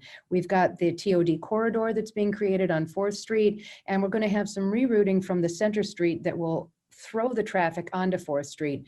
There's a significant amount of land for an East Transit Village, and I really hope that surveys and studies look and evaluate that area more. Significant traffic coming in from Iota, from Dover, St. Charles, Chatfield, and all of those come in on Highway 52 or County 9. So increasing that potential on the east side, I think, is a far better idea than looking south. Interesting. Thank you. That's really helpful. I see Commissioner Cascaden has her hand up. Could I also just quickly read a couple of comments here? Well, one is from Commissioner Cascaden. I'll let you make your point about senior housing. Kelly Ray, again, greatest need is on the east side. You just amplified that. And Nick Lemmer, RPT currently has a 750 stall parking ramp, park and ride at RCTC. Go ahead, Commissioner. Actually, I was going to speak to the transit question. And I know Jim Beer's on the call, and he may have already represented the county in earlier conversation on this. I don't know. I mean, we have now demolished the Seneca plant. The Seneca plant is about gone. That's the location that we had been looking to for the southern transit hub for the city. Our interpretation at this point, again, Jim, jump in if I'm far off here, is that you're planning for your corridor, your east-west corridor, is going to take some time, that there didn't seem to be as strong a support for the southern corridor out as far as Graham Park. You now have the former Kmart site and the former Ampi site in a small project development. We're kind of assuming, you know, that we're not going to wait to see what's going to happen on that southern line because it's so far out, and that's a prime piece of real estate for the city that really should be redeveloped sooner rather than later. And you are years out from being able to look at that southern route, or eastern route, or what you choose. So I hope I'm not speaking out of turn for my colleagues on the board, for the chair and others, that we got far into that process. From my point of view, it kind of stalled us out on our Graham Park development because we were trying to see if we could do something in conjunction with that. But we are now looking at development of Graham Park separately from the development of the Seneca site. And we will begin in the next, we're ready to move forward with updating our I believe we are ready to move forward. Some of us are to update the Graham Park master plan and then to begin planning in the future for the Seneca site. Sure. Anyone want to add to that? I just want to say from our perspective, and is I was very excited about the idea at first for a couple of reasons. One is because we had to develop transit in that direction, and two, because there was this potential to build a transit village that had the county very actively involved in the affordable housing piece of it. I agree that it's probably a ways out, but one of the things we've got to do, all of us have to do, but especially an entity like DMC, which is about long range planning, is we got to walk and chew gum at the same time.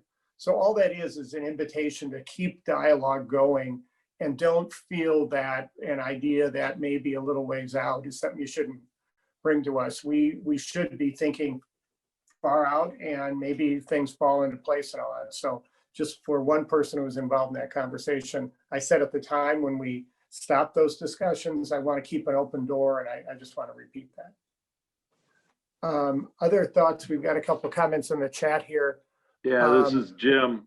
Yeah, go ahead, Jim, I was going to wait and have my comments later, but I agree with Commissioner Cascaden. We're moving ahead on the Seneca site. We're hoping to use that as a transit hub yet, but I think anybody that's driven by it has seen that it's cleared off and it's ripe for some possibilities. I think Sheila said everything else that needed to be said at that point, but I'd stand for any questions. Great. A couple of comments in here. David Dunn, to answer the specific question on the demand for market rate rental units, there is a demand for 3,112 units market rate rental between now and 2030. Greg Wright adds, you guys are good, but keep adding on. I just have to scroll here.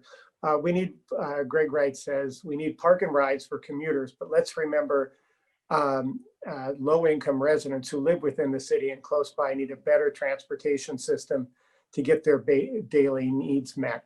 We also at DMC, I'm adding to his comment, have talked about the idea that while park and rides are helpful, we really want to think about an integrated experience where someone's not just parking their car, driving in and out. We want to build livability into that. David Dunn, again, from the perspective on multifamily housing between 2011 and 2019, 4,400 multifamily housing units were created. Just another comment here, Molly Dennis, I believe we need to be careful to keep local community in the transit experience equation. Some of the amazing rapid transit presentations are great for Mayo employees and patients. Unfortunately, not a single community member I've talked to would pack their double stroller, diaper bags, coolers, 3 kids and dogs onto a bus to Soldiers Field. We need to have adequate parking and accessibility. Just to that, Molly, we have been, and we were really very strong in our conversation today, we're not talking about a bus. We're talking about vehicles where the whole side opens up, where we're not walking up steps, where a family doing all of that would at least have an easier experience in this than a traditional bus. But we also, I'm really happy that the planning on that is built in. I'm forgetting the term we're using, Patrick, our local navigators, people from the community. Co-designers. Yeah, could you just give us 2 seconds on those co-designers? Because I think this point you're raising, Molly, is really great. And I want you to know that we're not just having a bunch of us from elsewhere make these choices. Patrick, just tell us about this. Yeah, and I think Councilmember Dennis has some familiarity and exposure to the co-design process, but it's a commitment we've made and our colleagues at the city have made to actually involve people with lived experience to participate in the design and decision making so that we are accommodating and understanding what would be appealing and attractive and functional for people, regardless of their needs, but people who live here and would likely use the service if it were built with them in mind. I do think Councilmember Dennis's point is really well taken, however, in the sense that I think we are building out a system, not just one line. Aaron Parrish in the chat mentions that, you know, we are already beginning to look at what phase 2 looks like in the rapid transit, and I think there will be robust conversations in the community, as Councilmember Kirkpatrick is mentioning, about what should that alignment be, where it would serve both local residents and as well as commuters, and I think those are the best systems, are the ones that accommodate the commuters, but also are designed with local residents in mind who will use it every day for their daily life experiences. We're not there yet. We're not there yet, and we know we need to keep working towards that. Did that cover that, Councilmember? Did we get your point in there? Mind if I don't want to chime in and use up time, but I Oh, no, please go ahead. This is what we're doing it for. because I've been talking a lot with the park system, you know, garbage cans, not in parks. And the big thing is I've had children have blowout diapers, right? And you rush them to your van and you make sure, or your vehicle, and it's an incredible stench, it's an incredible situation. And that happens frequently to a lot of the PTA people around Ward 6. So to have a vehicle paid for and have the accessibility of that to bring their kids to Soldier Field, which I did many, many, many times, and then have to pay rapid transit and have to carry back stinky diapers and carry back, really no one that I have talked to would ever go to Soldiers Field if it was because on a bus or any rapid transit. I really feel strongly that we need to have parking so that the families can still utilize this wonderful plan that you have underway, because no one that I've talked to, and I've talked to a lot of people, no one would ever use your rapid transit with their children. I definitely understand the point you're making about doing all that. You know, there are a couple things that are important in this discussion. One is the point you're obviously making about who uses and doesn't. And by the way, we do want to make it as attractive as possible, so some will. The second thing, though, that I think is really important is Destination Medical Center's job is not to be the entire transit system for Rochester and Olmsted County. And so this is going to be a collaborative effort where different players come together. And it seems really complicated to figure out who's doing what. But in my mind, the way I'm thinking about it is that part of our role at Destination Medical Center, and transit is the area where I've spent most of my time on the board. And I'm going to stay there because I think it's the biggest issue we got to deal with.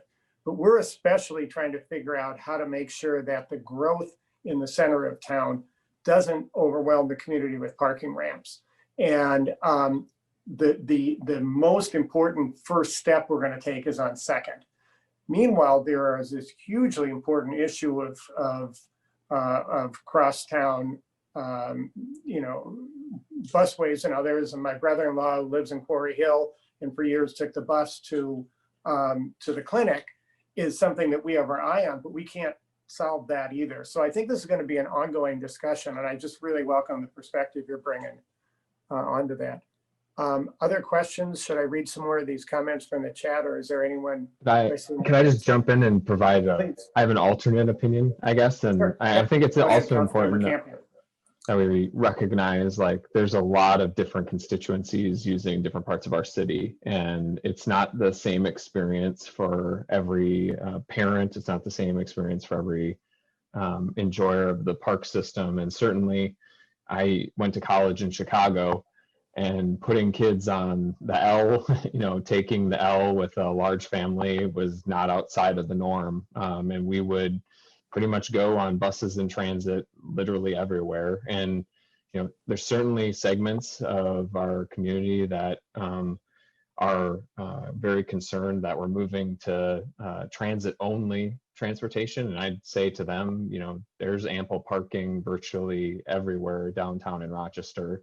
But what we're looking to do is complement that with other transit methods. And to that extent, I think DMC is an opportunity for us to continue to see the investment with that transit, to allow for a more dynamic kind of live, work, transportation experience. And I think we've said it, and Chair Ryback has said it probably most eloquently, like DMC is really at its core a transit mission. Like we have a really big transit mission here to figure out how people are going to continue to get into downtown, because we've seen that those portals to downtown, it's pretty clear they're full. So like how we continue to grow downtown and we continue to do that is of the utmost importance and really a critical part of the success of what we're going to have in a future economy downtown. So I think it's really important. We have all those perspectives out there. I'm glad to hear my colleagues bring in different viewpoints. I think we have to figure out how to balance all those as we move forward. Great. A comment here from that Stephanie added, as many local residents see their neighborhoods being impacted and changed radically. We need to reach out to the neighborhoods and not exclude them from plans that impacted them. Many residents have expressed to me that they feel left out, and many improvements have not improved their daily lives. I'm just read a couple of quick ones here. You guys can read the chat. So here's another quick one from Harry Hoffman. I'm concerned that parking and transit are not going to be such urgent issues when it becomes clear to everyone how few Mayo administrative and support people will work in downtown Rochester after the new plan gets implemented. Commissioner Cascaden, amen to Stephanie and Mark's comments about Ward 2 and other core neighborhoods that would be affected as the transit corridor and other redevelopments are planned. Other thoughts? Councilmember Bransford sort of has his hand up. Yeah. Go ahead. Thanks for having your hand up there. Yeah, hi. So in Ward 2, obviously, is kind of Second Street development central. And so it's going to be a big impact. And when I was campaigning, there was a lot of concern about the effects of the Second Street development and the rapid transit line. One thing that, okay, Ward 2 is, so that's Falwell, Pill Hill, Historic Southwest, Kutsky Park. Thank you for that, Nick. Those are some areas that are going to be pretty heavily impacted. And one of the things that concerns me a little bit about all of these transit stops and things like parking in Kutsky Park, people are selling their lots behind their houses for parking. People are going to try to press into downtown as far as they can go. It's human nature to want to do that. And so my concern is a lot of spillover parking, especially in Kutsky. Kutsky Park has a lot of concerns about people renting out parking spots there. I'm really afraid for Kutsky Park because people are going to flood in as close as they can get and then go to a transit village so that, you know, the commute time for them is a lot shorter. And it's just something to think about in peak times too. There is a lot of parking downtown still, and I'm worried a little bit about contention at peak times between, because Second Street's going to get narrowed down to maybe one commuter lane, one bus lane. We just have to be a little cognizant of the unintended consequences of keeping all of that parking downtown, and people are going to pay a pretty penny to park downtown too. And so now you've got two flows of traffic. I don't think that's going to be an issue outside of peak time, but it is certainly something that I think is a concern in Ward 2 during peak time, is spillover traffic and parking into the neighborhoods. You know, I'm really excited that you're here and we can have your viewpoint be brought into this, because it's going to be really helpful.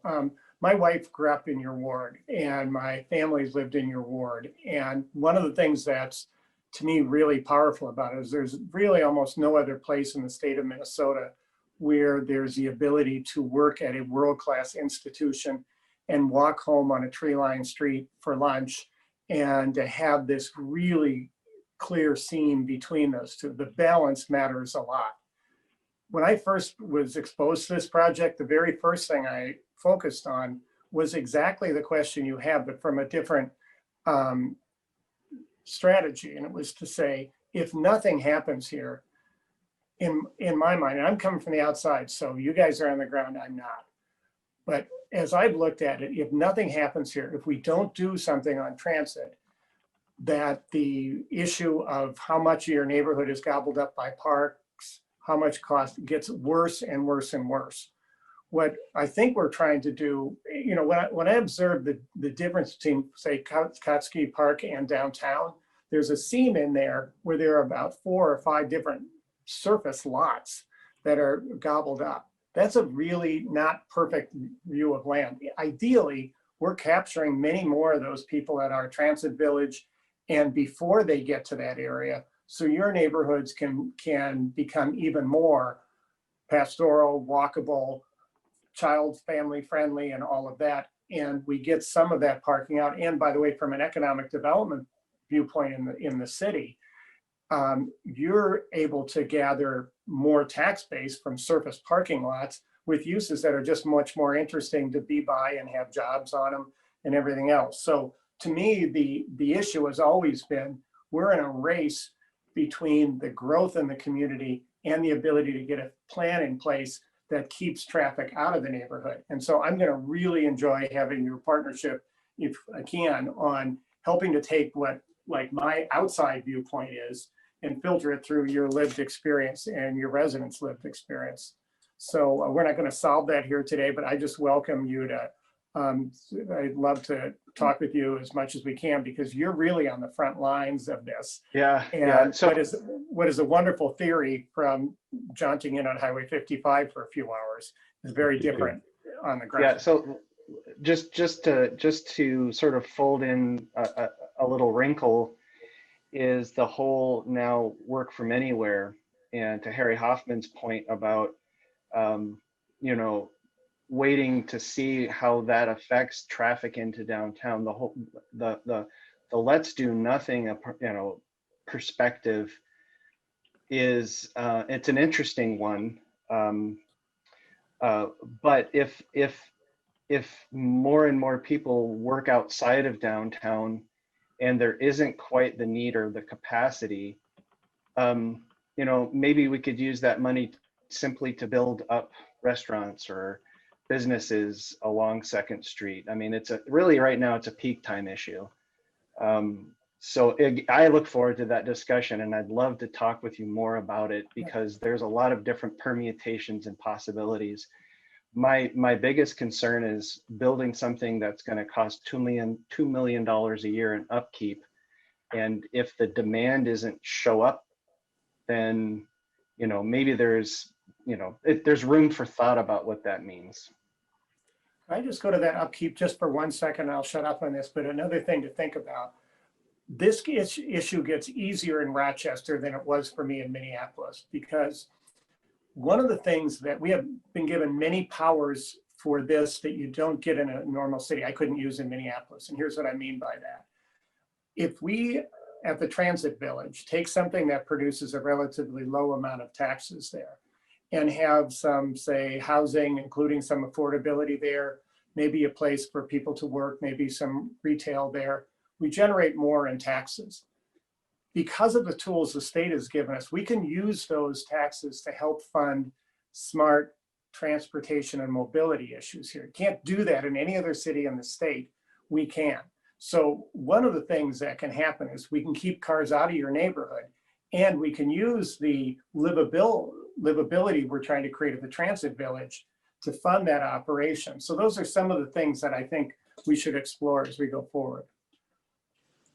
This is Brooke Carlson, just a quick comment. I know a lot of my council colleagues have shared ideas and different perspectives. I just want to remind you all that we're having some good discussions up at upcoming council meetings, and maybe we can let some of our other colleagues talk. I know that we have many meetings ahead to focus on these issues and sift through ideas, and just being thoughtful that we have a quorum here. So sensitive to open meeting. I think that's true, and that's a helpful point of view here.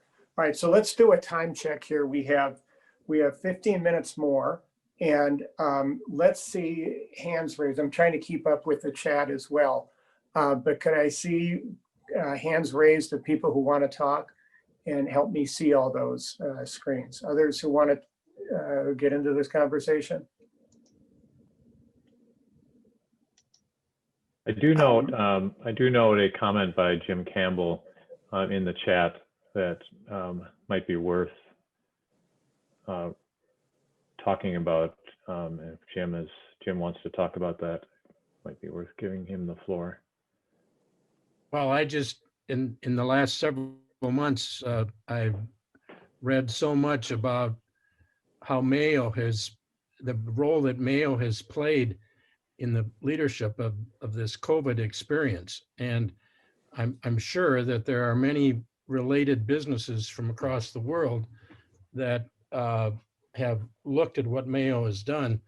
And I just want to make sure that we collectively are doing everything that we possibly can to encourage those businesses to come to Rochester and to be a part of what we're trying to create. Got it. Other thoughts? Yes, Clark. Hi, Jim, thanks for the great comments, and I'll try to provide a little bit of Mayo and maybe biotech perspective. I think the opportunities are tremendous, and we have seen incredible scientific accomplishments as a result of COVID. The vaccine is truly a miracle. Unbelievable what they did in such a short period of time. And I think business as usual, which is very slow and methodical, is kind of out the window with all the COVID flexibility that we've all had to indulge in. So we are absolutely seeing great opportunities. We're talking with multiple companies. They're very, very interested in not only coming to work with Mayo Clinic, but coming to Minnesota, coming to Rochester, and to the points that Heidi made earlier, people want to live in a great community where there's people like everybody on this call working together. And I think we have a very compelling argument for businesses and their workers to move from expensive, crowded, not that great cities and come to a place where they can raise a family and have an amazing career. The business opportunities are robust. We're talking with companies every day with traditional biotech opportunities, as well as these futuristic digital biotech opportunities that are maybe embodied in this Mayo Clinic platform construct that is going forward. So tons of opportunity, and we're really, really excited about what this can bring. And I will add, it's not all just the science. All of these companies, when they come, bring good paying jobs and interesting people, and they will create other ancillary opportunities, I think, within the community. You know, one of the things that's an interesting observation on that is that when we looked at the market studies and the Mayo folks talked early on, right when this was starting, one of the big issues was trailing spouses, that you'd have a very talented world-class person who wants to come here. Their partner was in a very different field. They may be a musician, they may be in biotech, they may be in food science, who knows, but there wasn't work for them. That issue of trailing spouses will change. What that means is that the type of workforce you're going to have has changed, which means they're going to bring some entrepreneurial ideas there. And therefore, one of our goals is to diversify the economy, which already Discovery Square is helping. But there's a very interesting dynamic that distance learning does that can help, I think, broaden who's going to be in Rochester. Other thoughts? Yes, Tom Fisher. Also, just building on what Clark just said, is that there's a group of current and former public officials and CEOs that are trying to establish a global health and well-being consortium that would essentially brand our corridor from Rochester up to the Twin Cities as a global brand. And I think their goal is for this region to be associated with health and wellness in the same way that we associate, Silicon Valley with tech and LA with movies. And so I think that that will also, enhance what we're trying to do in Rochester. Could I? Oh, yeah, Mark and then Jim. I just want to chime in that I think we need to also keep in mind that education is very important to these people that are coming into our community. And then we need to make sure that our schools are operating at top top of the line because these people have choices on where to live and they want to make sure their kids have good choices in front of them too. So we need to hold our schools accountable and keep them funded. Jim? Well, Tom, I just want, are you referring to the Global Wellness Consortium? I am, Jim. Yeah. Okay, perfect. I just found the file. I just wanted to make sure we're on the same base here. Terrific. Thank you. You know, that sounds strange to be working together with the Minneapolis St. Paul, but when I was over in China making pitches for the city of Minneapolis on healthcare, they were all saying, "Oh yeah, you're the city that's next to the Mayo Clinic," and I'd say, "Yeah, of course we're next to the Mayo Clinic," and I think vice versa, you know. And I think one of the things that's really important is that this is not a big distance in other places. They were drawing Winnipeg into that discussion. So the idea of us somehow competing with each other is absurd, and the opportunity is tremendous. I think that's also true with medical meetings and conventions, where there's this tremendous opportunity too. Other thoughts? Yes, this is Stephanie Podolsky. I would just like for us to not forget that for all the businesses that come into the community and all the beautifully educated and competent researchers and scientists, every one of them needs to have someone cleaning their offices, sweeping the floors, bussing dishes in a restaurant, cleaning hotel rooms, cleaning hospital rooms, that we can't forget about those people. We really stand on their shoulders, and they deserve, just as Mark Tyne said, they deserve a chance for their children to have good schools. They deserve a place to live that is safe. And so we have to keep our eye on also the people that support and work underneath, that's not the right word, that keep all these businesses humming and running, that are sort of invisible sometimes, but need our attention as well. And I just want to speak up for them because they're not on this call. Very, very true. And we just had a conversation about this today at our meeting in light of the project we're hoping to move forward at Civic Center Drive and Broadway, as well as what we're trying to do in the Transit Village to the west. Other thoughts? Okay, well, we've asked you guys to somehow do an interactive meeting and all of this, and you've exceeded my hopes for all of it. It's really, really, oh, I'm sorry, Mark, did you want to finish us off? No, I think I still have my hand up. I'm sorry. Oh, okay, that's good. Really, really appreciate having everybody be part of this. We are a team involved in some pretty big issues, and yet it's especially hard to get this team together when we're distant. But I appreciate the discipline people have done on this, and I think we've learned a lot. And I guess I just want to thank you. Anyone else want any final comments? With that, have the extra 4 minutes we've given you before 8 minutes. See, you got 8 minutes back in your life. Thanks you guys an awful lot for being part of this. And I look forward to more conversations with all of you. Bye-bye. Thank you, RT. Bye. Bye-bye.